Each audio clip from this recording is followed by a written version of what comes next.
Hello and welcome to TIM-DND. Today we're going to talk about combats with huge D&D creatures like giants, dragons, and how they don't feel very exciting and don't feel very cinematic. I'm going to start by showing you an example combat of the 2014 with a giant, and then I'm going to adapt that with some rules which fit within the rules of the game. They're not changing anything, they're not adding anything. Totally fit within those basic rules that you've got in front of you. Just to make that combat slightly more smooth and interesting. And then I'll follow that up with a much more exciting combat with some slight twists to the rules. They're not going to break the rules. They're not going to change anything majorly. They're just using what you have in front of you in a more interesting and slightly more tactical way, and making judgment calls as a dungeon master based on what those rules are.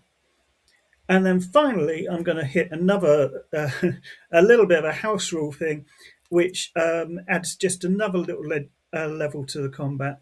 It's not, and make it far more cinematic. It's again not going to damage the rules balance or anything like that. Not that D&D has much balance anyway, as far as I'm concerned. Um, but that's a totally different video. Um, but it will make the combat feel more interesting, step away from the move in and attack and stay still for the rest of the game, um, and just generally make the combat more interesting, more exciting, and as I say, more cinematic. So let's get into it. So, laid out in front of you, we have a typical combat between a giant and an adventuring party consisting of a cleric, a ranger, a druid, and a dwarf fighter. Um, What's typically going to happen is the giant's going to throw a rock. He's probably going to aim at either the druid as a main caster or the cleric as a healer, hoping to take them out of the equation before having to fight the rest of the group. It's unlikely that the boulder is going to do enough damage to take these guys out, but even if it does, there's three healers in this group. You've got the cleric, obviously, the druid, who also has healing powers, and the ranger, who potentially could have cure wounds as well, and even the fighter might have a healing potion, or maybe he's a paladin and he's got lay in hands. Either way, even if the giant manages to take someone out with this big boulder that they're going to throw, the chances are that the player characters are going to be able to heal that person up, and they're still going to have four of them available to take out this giant. Now, what typically will happen after this boulder is that the fighter's going to move in and attack. The ranger's going to find somewhere nice to lurk and fire arrows, and the other two casters are going to cast spells from a distance and support their fighter with healing spells if need be. All of this boils down to the giant doing very little, getting defeated fairly easily, and not achieving anything interesting at all in the combat. The players leave the combat not feeling like they've achieved a great deal. The DM feels a little bit upset that his huge monster that he spent time painting hasn't achieved anything and doesn't seem to have made a dent on the players. And it's not that the DM is trying to kill the player characters off or anything like that, but when you set up an encounter, you want it to feel meaningful and you want it to feel like the players have struggled to get past it. If there's no struggle, then the game becomes very dull and repetitive and boring. So let's move on again and talk about what we can do to change this.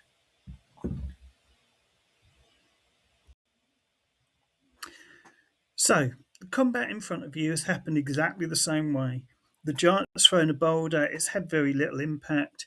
The the dwarf has moved forwards to attack the giant and basically tank for the rest of the party, and the rest of the party is firing arrows, using spells, and generally whittling down the giant as quickly as possible. So, using the rules of the game as they stand without any twists or tweaks, the giant in the monster manual is said to have 2 attacks with his club, or he can throw a boulder. What if, instead of attacking with his club at the dwarf, he moved forwards?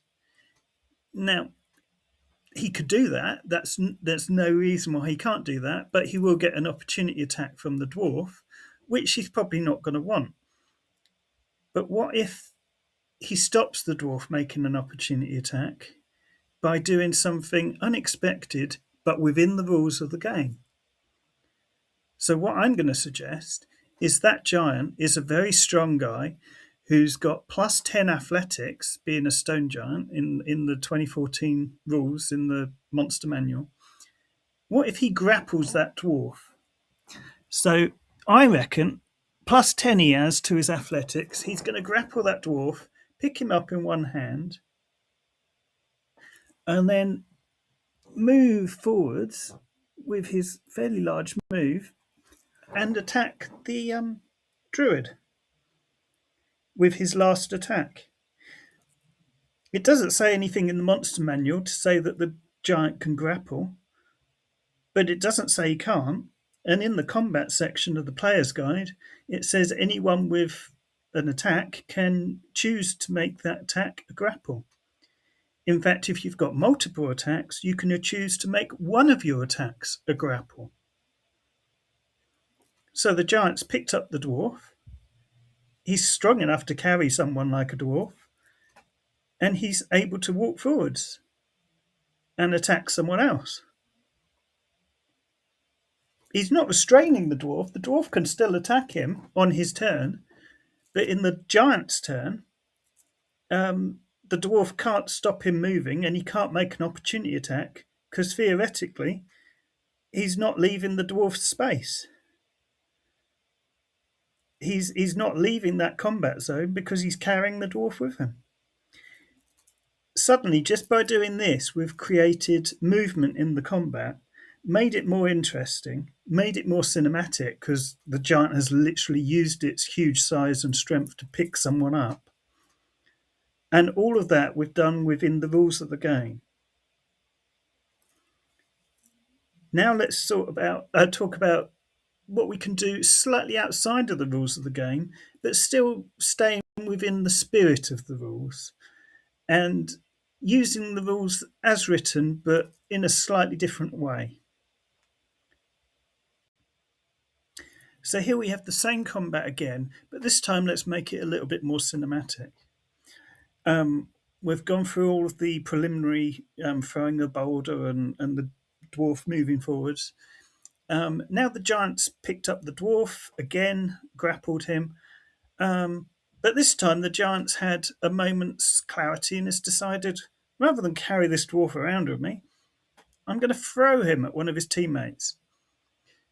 Now, this isn't covered in the rules as such, but players constantly like to adapt their abilities to a situation at hand, and then they expect the dungeon master to make a judgment call based on that. And so why shouldn't the dungeon master do the same thing based on his giant's abilities and powers? So he's got a dwarf in his hand. It's no different to holding a boulder. So why shouldn't he throw the dwarf like he would a boulder? Now, I would say that as it's a animate creature rather than an inanimate object, perhaps he can't throw it the full distance that he'd throw a boulder. Perhaps he can only throw the dwarf the shorter distance on that throw boulder part of the giant statistics. I'd also say that maybe he rolls with disadvantage to hit with the dwarf because the dwarf is fighting back against being thrown a distance from this giant, and it makes it a little bit more awkward. Fine.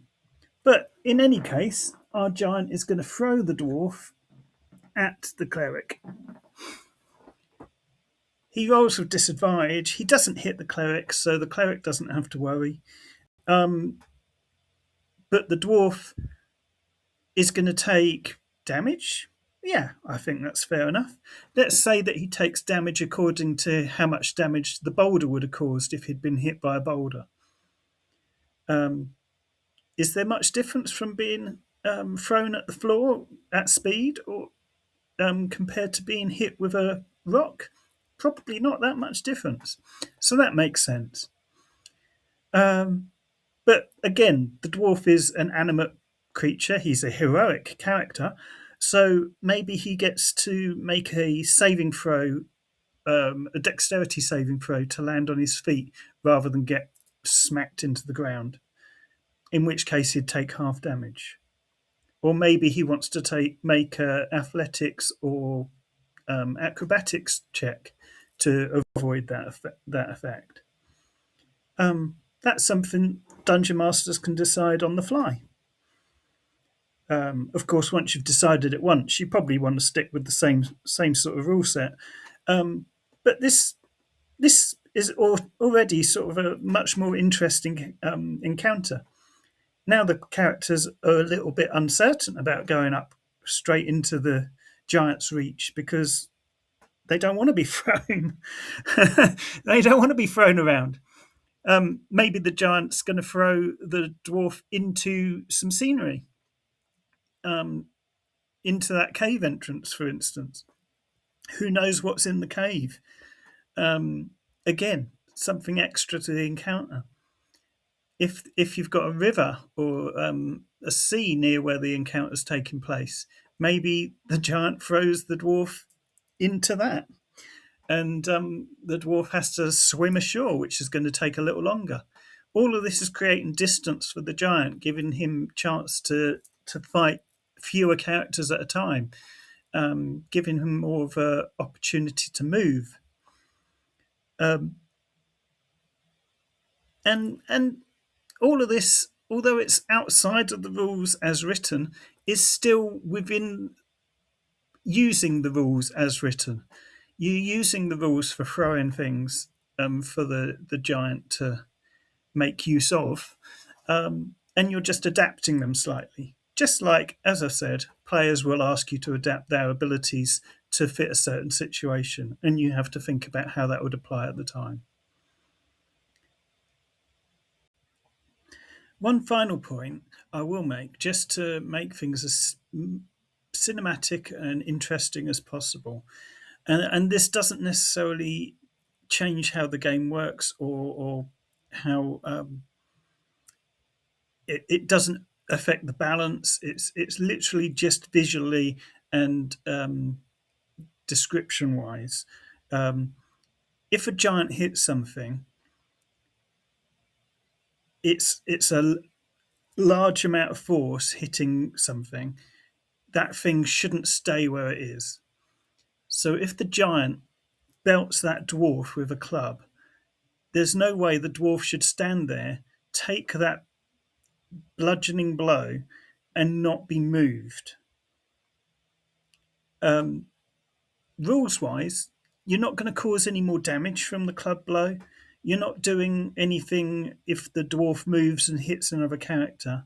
All you're doing is showing on the tabletop that when that giant hits that dwarf is knocked off his feet and thrown 15 feet, 10 feet. It doesn't matter really.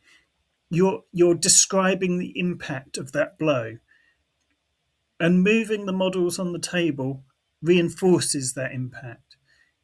You don't have to move the models, and you certainly wouldn't if you were doing a theatre of mind game. You would literally describe how you get hit by the giant club and get knocked several feet back. But if you are using miniatures, as I tend to do, moving those miniatures every time the giant hits you reinforces the description that you should already be using of those miniatures being smacked around the battlefield by such a large, strong creature. As I say, it doesn't make any difference to the rules of the game. It doesn't make any difference to the combat as such, but just moving those pieces around adds the impact of those blows and makes the combat feel more exciting. And as I've said, it also reinforces the movement on the table, which is always a good thing. Anything which makes the table move, makes the players think about where they're placing themselves, is great as far as a combat encounter goes. And I think that's all my thoughts on encounters with giants. I have focused on giants in this video, but realistically, the same could be applied for any huge creatures that the players encounter. Anything that could potentially pick them up or knock them around or generally cause more impact than the game rules themselves suggest.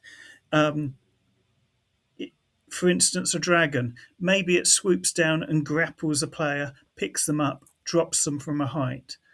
Maybe it swipes someone with its tail, knocking them several feet away.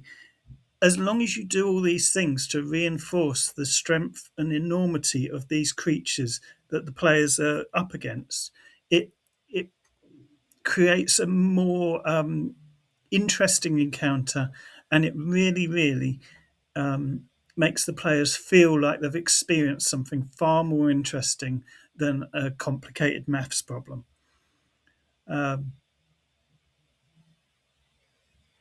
All that being said, playing rules as written is fine if you want to do that. It's all a matter of choice, as always with Dungeons and Dragons. Everyone does things slightly differently. Everyone adds their own little bit. But this is my suggestion for how to make a huge monster encounter a little bit more interesting. See you on the next one, guys.